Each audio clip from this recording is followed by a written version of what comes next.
Hello and welcome to The Point. The Prime Minister Narendra Modi has announced and unveiled the Make in India challenge. The big question is, how will Indian industry respond to this challenge and what are the opportunities going ahead? Joining me to discuss this, particularly in the context of aerospace and defense, is Jamshyd Godrej, Chairman and Managing Director of Godrej Boyce. Mr. Godrej, thank you very much for being with us today. My pleasure. So, I'm going to come to the Make in India bit in a short while. But before that, congratulations on the fact that we've had a successful Mars mission, and on which an engine produced right here in these premises played a critical role, apart from other components of the mission. So tell us more. I mean, what's the journey to build this engine and other parts in the Mars mission, and how did Godrej get involved in this?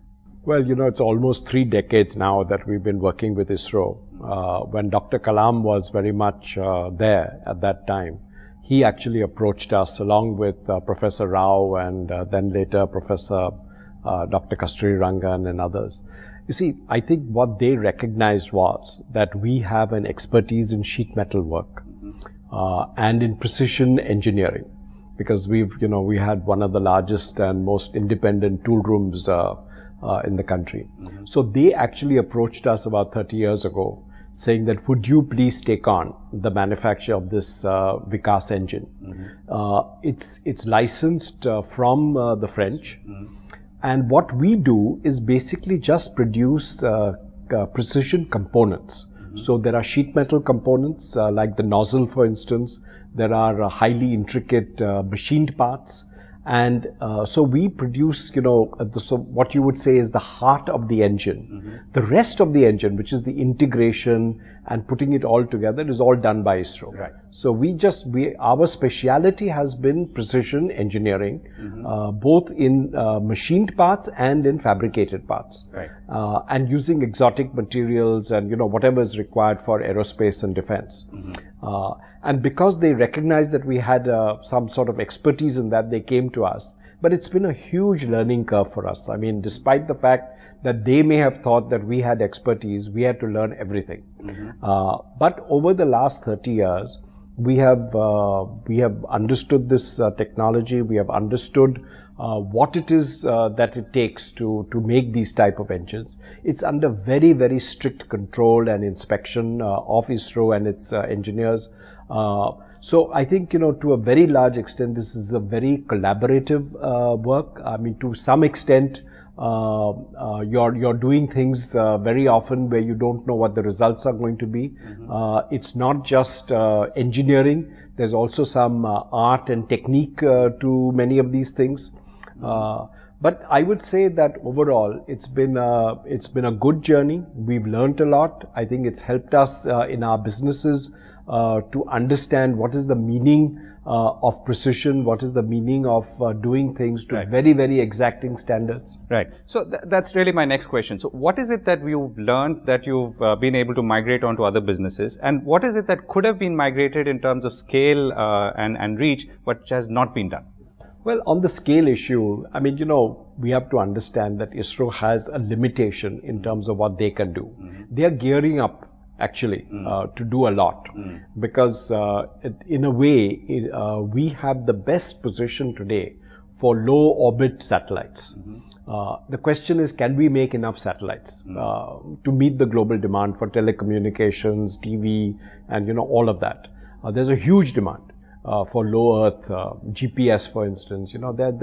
So although we have been gearing ourselves up, we have not been able to do the number of launches that we would like to. So I think scale is important. I think ISRO should, now that they have proved their capability and expertise, I think scale is the next big option for them and the big opportunity for them. And you're also saying that companies like you are in a position to meet that demand, were there to be? Oh yes, very much so. I think that it's taken a long time to learn, but once you learn, that's the time to really take off. And it's not just us. I mean, everybody, all the industry partners who work with ISRO, have learned over time and are now at a position where takeoff is possible. Right. Yeah. But that's as far as PSLV is concerned, which is what put this the Mars mission into orbit. If you look at the GSLV, it's a slightly different story. It's a more complex. It's much higher orbit. The payloads are larger. The type of configuration you need is different. The technology on the cryo engine, which we got from Russia, has taken a very, very long time to solve. But the last launch was flawless, using components which we made for the cryo engine. So I think that, ISRO is definitely in a good position. They have licked many of the technologies which were a great challenge. But I think for them, the biggest challenge is going to be attracting young people who have that aspiration. And I think that, if you ask me, in my mind, one of the biggest advantages that ISRO will get out of the Mars mission is this popular belief that will be spread amongst young engineers that this is a can-do organization and we should join. Right. And I think that, because at the end of the day, human resources, is everything. If the government organizations like ISRO are able to attract high quality people, it will make a huge difference in their ability to perform. Right. So you're also therefore saying that we've reached as a country a tipping point, which is a confluence of the work that you're doing, the lead that ISRO has been taking in this effort and so on, and the number of missions that we've done. So if we've reached this tipping point, how do we capitalize on this as a country or a nation to take it forward, not just in space missions, but also space and defense? Well, I think defense is a slightly different... as an opportunity for private sector, for instance. Yeah. See, I think that in many ways, if you look at it, ISRO has relied almost exclusively on the private sector for scaling. Yes, of course, there are many government linked organizations involved and connected with ISRO, no doubt. But to a very large extent, they have put their bet on the private sector. I think it's very different from defense. That's a very different position. I think in defense, government has been very reluctant to work with the private sector, and I think that the present government... But that sounds in a way contradictory, right? I mean, this seems more sensitive and far more at stake, and why is... Well, I think that part of the reason is that the number of public sector undertakings involved in defense production, whether it's for the Army, the Navy, the Air Force, whatever, is very, very large. I mean, the government have right from the beginning invested heavily in defense production, and because they invested heavily in defense production, they felt they had the capability and they didn't need the private sector. You see, I think that was the position they came from. I think they realized along the way, that productionizing something on a production line, if you have to produce one aircraft a month, is a very different story from producing one aircraft a year. And that's where you need the expertise of the private sector and who understand what it takes to productionize something, do it in serial production. I think the government and government-linked R&D organizations are very good in R&D, one-off, producing something, proving a concept, but it's really quite a different game to productionize. I mean, we've learned the hard way, that it was all very well, maybe 10 years after we started, we produced one engine for ISRO, and that also as a trial, not as to fly. So it takes a long time. The learning curve is immense. But once you learn, then you must also learn how to productionize. Right. I think if you don't learn how to productionize, then that's where the problem comes, and then you get dependent on imports. Right. So what's the next challenge and the opportunity? If we were to take some of this learning from, let's say, organizations and facilities like this into the realm of defense and more private participation in defense? Well, I think it starts with trust. I think I remember I was in a meeting many years ago, maybe more than a decade ago, when Mr. Ratan Tata told our Prime Minister, that there is a trust deficit with the government as far as the private sector is concerned in defense. And the Prime Minister more or less nodded in agreement, and this, I think, is the major cause. I think it's nothing to do with capability, capacity, investment, etc. I think this is the single most important point. Okay, are you ready to trust Indian companies in defense versus buying from foreign companies? Okay. I think the armed forces... You're also saying that capability, which, I mean, as a layperson, I'm not sure whether Indian companies have developed that. No, but see, capability comes from experience. Okay, if I'm never given an opportunity to do something, you will always say I'm not capable. Okay, so there is a learning curve. There's no doubt about it. It may take 10 years, it may take 20 years. But when you start, in a position of trust and partnership and cooperation, anything is possible. In my mind, any good top quality company in India, if they really put their mind to it and they look for the long term, this is not a short term business. If you are in this business of aerospace, you're in it for the long haul. You will not make money for the first 15 or 20 years. I mean, this is the type of business that it is. And it's a globally, this is the experience, you see. Right. So I think if the government and the armed forces, I think more than the government, it's even the armed forces.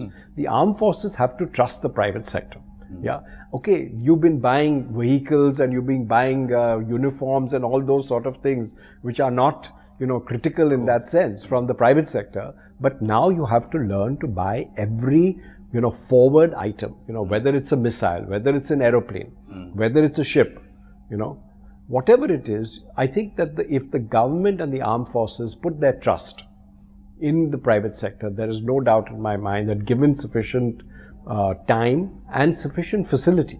See, the point again is, government when they buy, this is one of their big long-term problems is how to buy from capable people at the right price. Okay, their normal answer is that we'll have a tender and whoever's lowest will win. This will not work in this business. In the aerospace business, if you are serious about defense production, you have to understand who the capable people are and put your money behind them and support them. And I think this has to be a national objective. It can't be that, there are certain departments of the government who only sort of are ready to say that, no, this is not right. That's not going to work. It has to be a partnership. It's a learning process. I don't know today, if you ask me to build a plane today and say, give me a quote, I won't know how to quote. I mean, I have to first learn how to make that before I can quote. Right. But more importantly, you're saying quite confidently that you will build a plane if given a chance. Certainly. I think the Indian private sector is today in a position to make everything and anything that is required, given trust and time and cooperation. Right. We'll take a break on that, but we'll come back and talk about the larger Make in India challenge and opportunity. Stay with us. You're with To The Point. Welcome back. Here with To The Point. My guest, Jamshyd Godrej, Chairman and Managing Director of Godrej Boyce. Mr. Godrej, before we went into the break, we were talking about, the Mars mission, the connect with space and defense, and the sheer opportunities ahead. Let's now look at the larger Make in India challenge and opportunity. The Prime Minister has unveiled a Make in India campaign. It's an attempt to woo investment, both foreign and Indian. Clear up all the sort of roadblocks and hurdles, and hopefully evolve to a situation where, as a country, we are maybe moving on the manufacturing map, so to speak. How do you see the effort? Well, I think that it's a welcome initiative of the Prime Minister. I think that a slogan like Make in India, I think is very catchy. I think it brings together all the different organizations and departments in government to focus on this one issue. I think that in the past, ever since our foreign exchange reserves swelled adequately, there was this general sort of diktat from government that it doesn't matter whether it's made in India or whether it's imported. We are neutral to it. We will buy that at the lowest cost. You see, I think, and so he's actually changed the narrative here. He said that, look, let's understand, how are we going to progress? Okay, are we going to progress only on services, or is there a role for manufacturing? And Make in India, I think, brings out that very clearly. Right. And I think that, it's not just about slogans. Okay, it obviously has to be followed up with hundreds of little things that will make the difference over time. Yeah. And there are many, many things that have to be done. Right. I mean, you can't, and this is not a big bang thing, This is a series of small things that have to be done consistently over time, which will change the position. Right. And if anything, we've actually lost a lot of time because, I mean, among other things, the numbers reflect slowing industrial growth. The fact is that infrastructure has not kept pace. So where are we exactly starting here? And, in some sense, have we lost the race? Well, I wouldn't say that we've lost the race. I think that, our studies in CII and others have shown that we have the capability, and we are today manufacturing things for global markets, for Indian markets, in a very successful way. This is about scale and scaling up. Okay, it's also about understanding what were the problems of the past. I'll give you a small example. You know, we had this, right from the beginning, we had the policy of reservation for small scale. Okay, so what, in theory and in concept, it's a good idea to say that you have to encourage small industry. But I think that it went so far the other way, where we were not in a position to build scale on things of labor intensive things like toys, for instance, clothing. Okay, even simple things. I'm told now, I don't know for sure, but I'm told that for every festival in India, everything that you need to buy for the festival, whether they're idols or whatever, come from China. In fact, I read a few days ago that even plain simple stainless steel thalis and utensils come from China. Now, these were items which were reserved for small scale. Okay, so what are we up against? Okay, our tiny sector and small sector is up against giants in the rest of the world making those items. You know? So you're saying, but light engineering, but in scale. It's the whole point is about scale. I mean, no small industry in India can ever have the competitive position that a Chinese manufacturer or any other manufacturer anywhere in the world can have with scale. So whether it's stainless steel utensils or idols or clothing or whatever it is, scale is what brings competitiveness. Okay, and I think that this understanding has been evolving. Most of the items that were reserved for small scale are gone. There are still a few. Okay, I'm sure they'll clean it up over time. But my point really here is that we have to understand that there is a role for tiny, small, medium and large. There is a supply chain. I think if we don't develop the supply chain in everybody's advantage, it has to be for everyone. It has to be for the small and medium and large. Everyone has to benefit from this supply chain. There is a role for everybody. And I think if you look at other economies who have been successful in manufacturing, especially Germany, okay, why is the so-called Mittelstand, you know, the middle sort of small, mid-size, family mid-size, family-owned firms with a lot of expertise and skill. You know, many of these Mittelstand companies, I know from my experience in machine tools, you know, they are world beaters in a particular product. They dominate the world in that item. Even though they are a middle-sized company, because they have the technology, they have the skills, they have the capability, and they have support. You know, you have a cluster. You know, this is something that we have to understand, that industry on its own cannot survive without a cluster of support. Right. So everything that you need to support industry or a particular industry, you know, individual industry, it's very well illustrated actually by Porter in his book on competitiveness. You know, he talks of the Italian shoe fashion industry, you know, and in a one particular part of Italy, everything that you need to make a shoe, whether it's uppers, lowers, you know, heels, it's, you know, fashion, it's design, it's everything it's all there. So it's a cluster. It makes that cluster extremely competitive. And this is what we need. So that's, let's say, one of the key prerequisites for success in the Make in India campaign. What could be the others, considering also the fact that companies like yourselves are now global multinationals? You need not necessarily produce here to sell here. So I think that you mentioned it, you know, infrastructure is very crucial. I mean, whether it's to do with power, it's to do with roads, it's airports, it's whatever. And the soft infrastructure that goes with it, okay, deregulation, okay. I think very, very effectively the Prime Minister has talked of removing regulation rather than bringing new regulation in. I think we all recognize, you know, that we are over-regulated. You know, there are too many laws, not well regulated, not well, you know, sort of administered, etc. So I think we need to simplification. E-commerce will be a good way to, you know, doing things in electronically will be a very good way to reduce paperwork and things like that. Improve speed. I think speed is again, you know, of essence in global markets. So I think there are many, many small things like that to do with physical infrastructure, social infrastructure, infrastructure to support industry. And I think all these things will require lots of new things to be done. New things in the sense that you pick up what's good about the system, remove all the useless things in the system. I think that's the right approach. I think when the Prime Minister has been saying that I want to remove one law every day, you know, I think that gives a good message and the right message. So, it also seems in consonance with the Prime Minister's statement that he wants to work on the small things to improve the big things and not necessarily the other way around. Yeah, I think in India and maybe probably anywhere in the world, this big bang approach, has its limitations. I think if you do thousands of small things on a consistent basis every day, day in and day out, I think you're much better off. Right. So, if I were to ask you from as a manufacturing company that's been around for decades, actually almost more than a century. Yeah.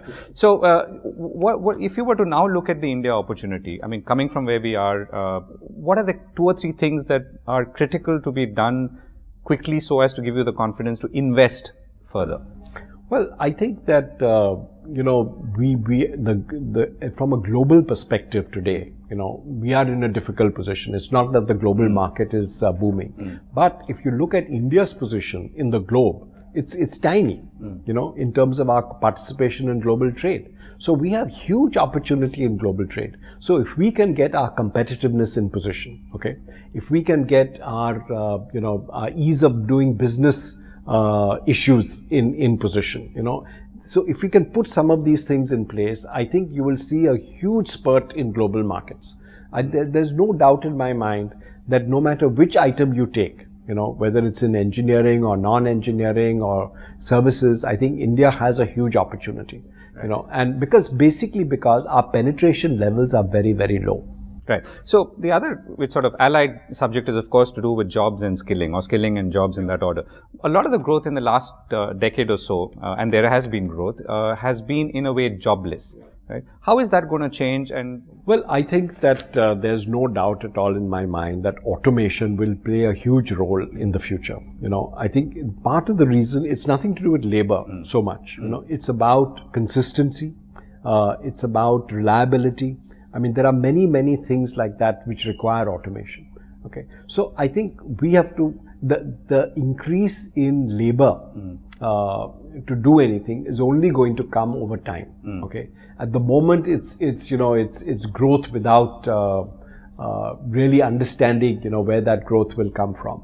But I'm sure that we will be able to do a lot in future as a result of that. But is that going to come because capacity expansion will drive it, or new industries will come up potentially? Everything. I mean, for instance, we know that even buying land has been an issue. Okay, the quality of industrial infrastructure is an issue. Okay. Now, for instance, we went many years, more than a decade ago, we moved our factories from Singapore and Malaysia to Vietnam. We had a factory in Indonesia also years back. Everything we moved to Vietnam. Now, the experiment in Vietnam together with Singapore is quite unique. Singapore set up an industrial park in Vietnam. But it wasn't the infrastructure only. So the infrastructure was exactly like Singapore. But it was the physical, it was the social infrastructure that they set up, which is skill training and government regulation. So in effect, the park had the ability to clear everything that you needed, all rules, all regulations, customs, excise, sales tax, everything was done at the park. Almost like an SEZ. Yeah, it is an SEZ, okay, in more or less, you could say. But the point is, the government doesn't leave you to your own devices. They make sure that everything that you need to operate is done there. Okay. And this is the type of attitude that we will require from every state government, because at the end of the day, the center has a limitation on what gets done on the ground. It's all done in the states. The state which takes this attitude forward, which says deregulate, make things simple, speed, okay, and it can only be done if people at the top take a view that, we are not going to pass your papers through thousands of government employees. We will take, it is our responsibility to get something done. So let me then ask you a slightly larger question. How much role does government play or could play in future as you were to realize some of the challenges or the opportunities actually that you spoke of? But more importantly, how much of it can be is more dependent on the state? I mean, if you can tell me in a percentage sense. Yeah. No, I think everything on the ground is dependent on the state. Okay, I mean, once the how much time you have to spend as I think almost, I would say that 90% of the time of any, for any industry goes in managing at the state level. I would say even 99%, when it's deregulated, what is the center going to do? Okay, everything is at the state level. And I think this is really a problem. Those state chief ministers, who have understood this point and really worked on the issue to streamline things, those are the states which are making progress.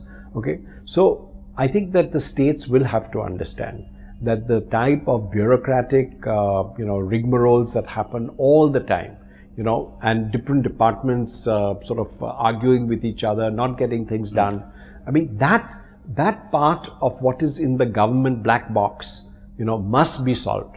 If it is not solved at the state level, you will never see progress on manufacturing. Okay. So, last question. What's the most exciting manufacturing or manufacturing-led project that you would like to work on? Well, I think that at the moment our, whatever we are doing on aerospace and defense is definitely exciting. It's not something that gives us a lot of turnover and profit. In fact, we don't make money in all these things. Because there's not enough scale again. Yeah. But actually it gives a lot of satisfaction that you have the capability, you have the capacity to do something that is challenging. Yes, of course, in our traditional businesses, that goes on. For instance, we've just, in home appliances, I think innovation at the end of the day becomes everything, So how do you really take care of things of innovation in such a way that it can make a really good impression on customers, and you can produce something that's fantastic. And I think that, so everything, when you talk of manufacturing, you can't say there's a role for design, there's a role for innovation, there's a role for everything. It all comes together only when you can produce a final product which can delight someone. Mr. Godrej, thank you very much for speaking with us. Well, that's all we have time for on To The Point. We'll be back next week, same time. Thanks for watching.